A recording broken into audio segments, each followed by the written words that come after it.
Hello, you're listening to Talkin Music with Joshua Kirk. On this show, I speak with musicians about albums they've made, their careers, shows they've played, and a range of other topics. My guest is a singer-songwriter out of New York who's been one of 2023's most acclaimed sleeper artists, and that is Monroe's own Brian Dunne. His latest album, Loser on the Ropes, was released via Kill Rockstars this year to modest critical acclaim. In this interview, I spoke with Brian about their songwriting process, working in the supergroup Fantastic Cat, his prolific touring schedule, and how listeners have perceived his music. So without further ado, I hope you enjoy my interview with Brian Dunne, my guest on Talkin' Music with Joshua Kirk. Hey Joshua, Hi. How are how you, are you? man? I'm doing great. I'm so glad to be here. So your latest album, Loser on the Ropes, has received praise from publications such as Paste and Glide magazine, and Spin called the album one of the best of 2023 so far. So I kind of wondering how you feel about this album's reception and how listeners have interpreted the album. I mean, I love hearing those things. It's nice to be recognized. It's definitely a challenge for any artist to be heard about. There's so many bands right now. There's so many Yeah, albums coming out on any given day or songs coming out on any given day that if anybody chooses you for any sort of list, it yeah, kind of feels like nothing short of a miracle. So yeah, yeah, I'm thrilled to hear those things. It's the best. It's like, um, you read those things when you're a kid and you're like, I will be on that list one day. So, yeah, it's a thrill. So the album itself is released via legendary indie label Kill Rockstars, which is known for releasing iconic albums from artists like Elliott Smith and Sleater Kinney. So I kind of wonder if you had a relationship at all with this label's output before becoming part of their roster, and ultimately how that deal came about. Yeah, so I actually sought them out. I love Kill Rock Stars. I think Oh they're the yeah, coolest, you know. yeah, And I had a unique situation where I almost got signed to like this really sort of strange Nashville label that was offering me a bunch of money, and it felt wrong. I just felt weird. I just got a weird feeling about it, and I yeah, kind of ran hard in the other direction. So I reached out to at the time Portia Sabin was running the label, and I reached out to her with a record that was very far away from what they were doing, but I kind of just sort of sent up a smoke signal. This was on the last record, yeah. my last record, Selling Things, and I sort of reached out to her and sent up a smoke signal and said, "Hey, I'm releasing this album by myself, but just so you guys know, I'd love to sit at your lunch table." And when I started putting together this record, Slim, who had taken over the label, her husband, reached out to me, said he would love to hear the demos. I sent him what I was working on, and they were sort of really interested, and it was kind of one of those magical things that I had almost sort of given up on as a concept, where somebody reaches out to you and says, "Let me hear what you're working on," and then kind of hits you back and goes, "I think we're going to sign you." So but I sought them out because I was a fan of the label and fan of those bands, and while I make music that's maybe slightly different than um, I don't know. I kind of hear a little. There's elements of Elliott Smith I kind of hear in your music slightly. Yeah, well, yeah, thanks. That's flattering. So yeah, I sort of feel close to them in that way, but I know that I might have been a bit of a diversion from what they were signing at the time. But Slim, I saw something in me, and I'm really grateful for that. oh yeah. That's kind of cool with a lot of the independent labels that seem to have kind of a niche, but also they release other stuff. I mean, like Sub Pop, they put out they're mostly known for being indie and kind of helping with the whole Seattle grunge thing, but they have hip hop records on their label, and Sure. yeah, it was so yeah, it's fascinating to see Well, stuff I like like to that. think that it's all about kind of an ethos, right? Yeah, And I was very much Slim and I sat down and had a chat right before they offered me the deal, and I sort of just told him my background, which was making everything myself, making all my own t-shirts, making all my own everything, the artwork. DIY. Yeah, I produced a couple records for myself and worked with friends and called in favors. And it was, even though, DIY, the DIY sort of punk ethos has a certain aesthetic that might not be associated with what I was making, it was sort of the same vehicle, and I feel like we connected on that. Yep. So your music has drawn comparisons to classic songwriters like Bruce Springsteen, as well as more modern rock bands. Like I've heard people compare you like to the War on Drugs, and maybe like at least one writer compare the album to like the National. So what do you think of these comparisons? Would you say they accurately describe your music? I would consider myself a Bruce Springsteen completist. There's very few facts and figures about Oh Bruce yeah, I saw Springsteen. a video on your Instagram story, yeah, of you with the cat, like seeing Springsteen in concert. Yeah, but also, yeah, I mean, I love War on Drugs, and I'm a huge fan of Adams and his sort of. It's my belief that when Adam Granduciel put a Juno in his recording studio, so did every other producer in America and Europe. And Yep. I love that band. I love Yes. them. But now like yeah, I want to talk about kind of how the sound of this album came together. Which is that it was recorded at Chase Park Transduction in Athens, Georgia, Hmm. with Drew Vandenberg as the producer, and like the band on it consisted of you, Annie Leaf on violin, Jojo Glidewell on piano and synth, and Jeremy Wheatley on drums. So how did all this collaboration come about and impact the sound of the album? Yeah, I really enjoyed the last two records by an artist named Faye Webster. I Oh, don't know if you're into her at all, but I really love those records, and Drew produced them, and I just kind of cold called them. I was listening to a song that she had put out called Cheers, and it yeah. was the day that that song had come out, and I just was like, I want to make a record that sounds like this, and I went for a long walk under the Brooklyn Bridge from where I live, and I was like, well, why don't I just call him, And we started talking. I sent him the demos, and he was into it. So I went down to Athens, Georgia, and he helped me put together that band. Annie is this brilliant musician. She actually like even sat in and engineered some things on this record. Like she just can do it all. I think she's out playing keys for Faye right now, but she played all the violin on this record, and she kind of brought this sort of like, we wanted violin on the record, but we didn't want it to be necessarily like weepy singer-songwriter violin. So I told her like maybe Laurie Anderson as a Oh yeah, I heard you bring up that comparison when Brett Miller interviewed you this year. Yeah. yeah, Yeah. yeah.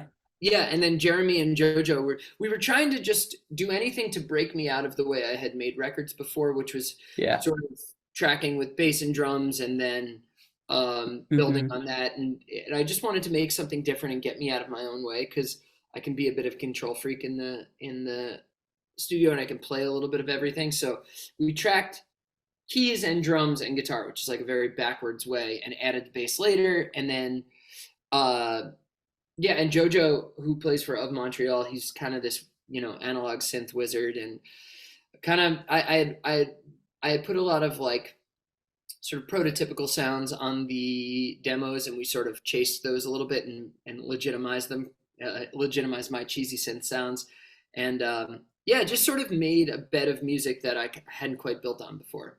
Now, as for other collaborators, the song "Optimist" features additional backing vocals from Lizzie No, and sometime after this was actually produced by Andrew Sarlo. So I'm wondering if you've worked with them before, and like what did they bring to these songs? Yeah, so Sarlo and I have known each other since we were kids. Wow. Um, I think he was 18 and I was 19 when we met. And we've done a bunch of records together. And that song kind of came about. I sent it to him as a demo, and we were just kind of like, let's just work on something together. It was sort of before I had the record, and I was going to put it out as sort of a standalone single. And then when we finished it, I sort of took a step back, and I was like, no, I need to. This song is important to me. I want to hang on to it for a record. And so Sarla, I think Sarla's just like, he's just brilliant, and we work together really really well. We know each other really well. So um, he has a way of challenging me and pushing me that I love. And so we put that song together in right before we started right before I started tracking with Drew. And then Lizzie, I met in New York.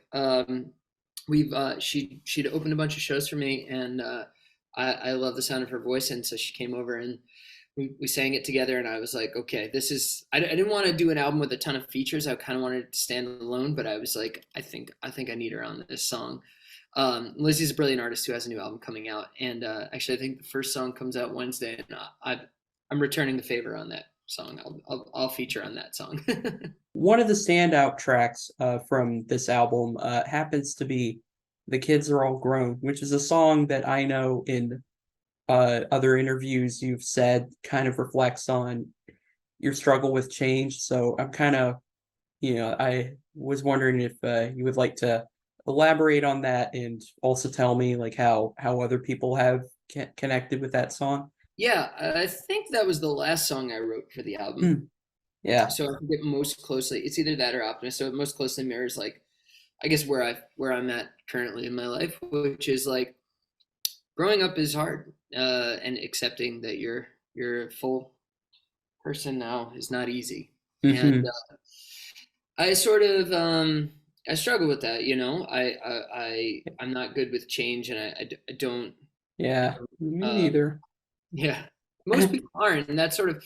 I was just sort of um, trying to open that up and inspect it. You know, why we as humans are so resistant to growing or changing or Yeah. letting go, and that's what that song is about. It's sort of about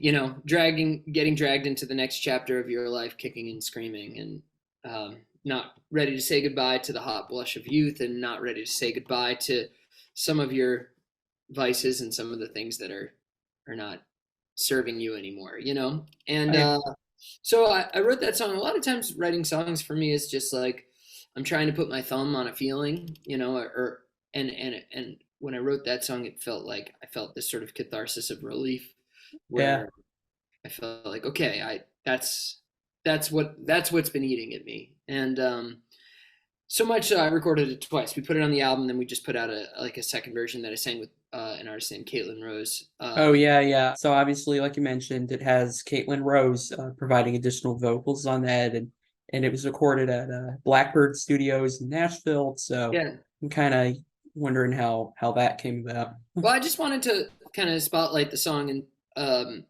we'd already put out 5 singles from the record, so I felt like I needed to maybe do it in a different way.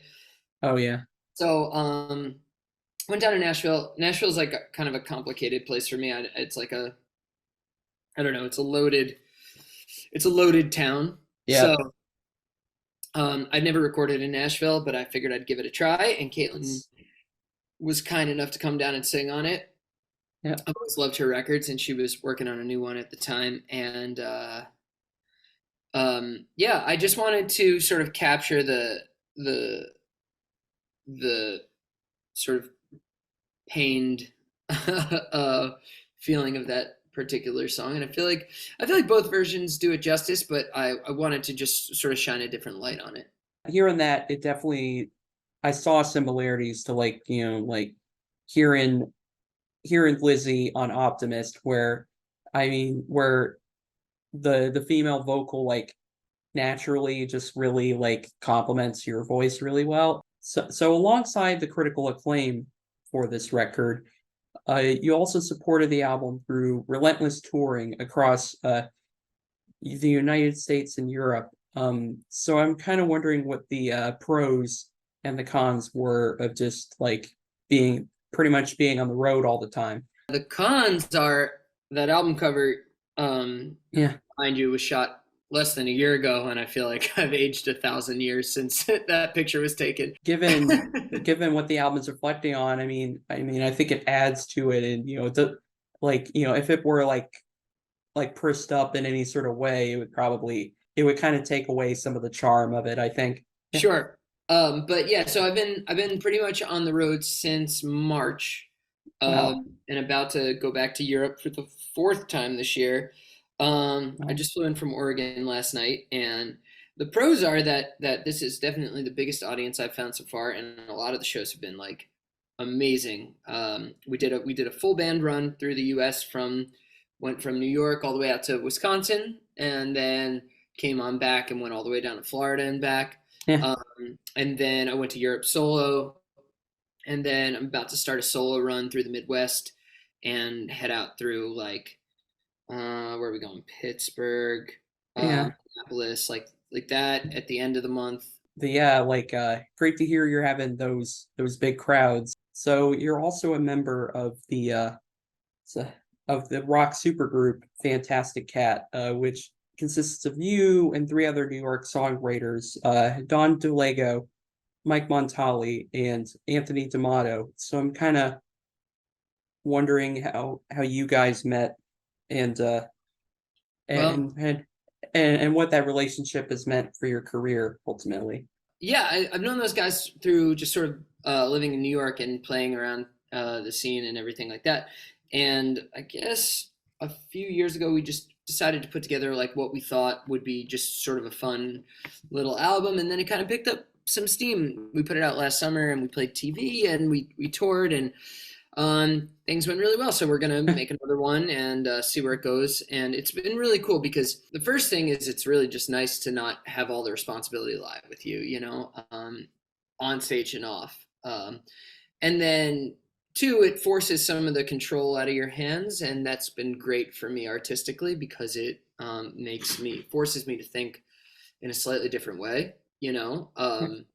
And three, it's just good to write songs for a different project that doesn't have your name attached to it because you'll approach the writing slightly differently. And I Yeah. love, um, it's again, I told you I'm not great with change, and Mm. it's really good to it forces me out of my comfort zone, and Oh I yeah, love yeah. it. We have so much fun on stage. Oh yeah, that's definitely like good to see. And but the Cat has actually had a pretty prolific uh touring band over the past year.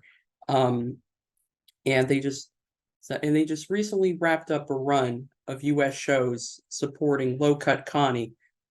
So I'm kind of wondering what that tour was like for you guys and what improvements would you say you've made along the way? No, that tour was awesome. Luca Conley is a great band out of Philly, and they were a blast to tour with. They're such nice people, and the rooms were great. And that was super fun. And then we went right from there down to Nashville, and then we went right from Nashville into the studio, and then we went right from the studio out to Oregon, and that's where Yeah. we find ourselves today. And then we don't play again until next month in Europe. We're going to do a couple shows in Germany and a festival in the Netherlands with Josh Ritter and the old 97s. But Oh yeah, yeah. I mean, um, it's some legends you're talking about right there. Yeah. yeah, yeah. So it's definitely been a haul because I've been touring that band this year as well as touring Loser on the Ropes with my solo band and touring it solo, just solo acoustic and electric. I'm definitely pretty fried, but in a good way. I'm fried. It's good to be fried with shows and music and stuff like that because it was a long couple of years. The pandemic, obviously, I don't need to you know, it was hard on everyone. But I definitely sat in this weird apartment that I have and thought about what my life would be like afterwards. So I'm glad I'm busy. And it's good to be out there. And there's people out there every night. And I can't say that has always been the case for my career. So it's been really nice. Now, you also did a couple performances for Americana Fest this year in Nashville. Sure. Like one of them was a solo gig for the Cosmic Rodeo Showcase held by Bloodshot Records and Kill Rock Stars Nashville, and also yeah, there happened to be a few you did with Fantastic Cat for that festival too. So I'm kind of wondering how it felt to perform for a festival like that, and what have you taken away from this experience? It was cool. I mean, I'd never done it before. Um, and I kind of expected it to be like South by Southwest when you're like kind of a new and emerging indie act, which is usually pretty bad. But it was actually pretty cool. Like all the shows were filled and people were attentive and listening. Nashville is a good place to play. And that's what I've sort of discovered my last couple of times through. And maybe it's just like having a record that has a little bit of traction behind it has helped, because in the first 5 years of my career, when I would go to Nashville, it was always a bloodbath. Every show I would play was just like, oh my God, get me out of here. But the last couple shows I've done in Nashville have been really good. And Americana Fest was actually no exception. So I really enjoyed it, and it was a whirlwind. 5 shows in 2 days is I don't necessarily recommend it, but it was Oh yeah. I enjoyed the festival quite a bit. But I'm kind of curious what you're working on right now. Are you ready for the next album? I mean, I get the impression you're still doing touring, that like, any collaborations you're working on and things like that. We're gonna put out a few more songs that got left off the record or alternate versions, but I'm also writing another album, and Oh yeah. we're working hard on that. And then we're working on the next Fantastic Cat record too. That's almost done, and well, don't tell anybody. No, you can tell people. But Uh, yeah.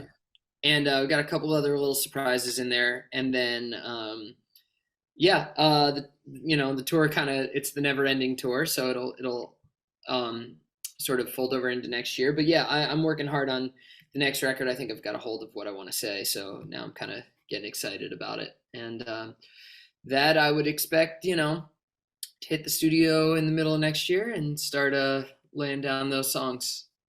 Well, yeah, that's it's good to hear. I mean, I'm looking forward to hearing that new record when it comes out, and also looking forward to uh whatever you're doing solo. Because I think yeah, it's like your album definitely was something that, just the more time I spend with it, the more it really resonated with me. And like that's cool with albums where sometimes you've always liked it, but just the more time you spend with it is when I feel like the emotions and stuff like that going into it really like materialize. Because your first listen's more just getting a feel for what it's like.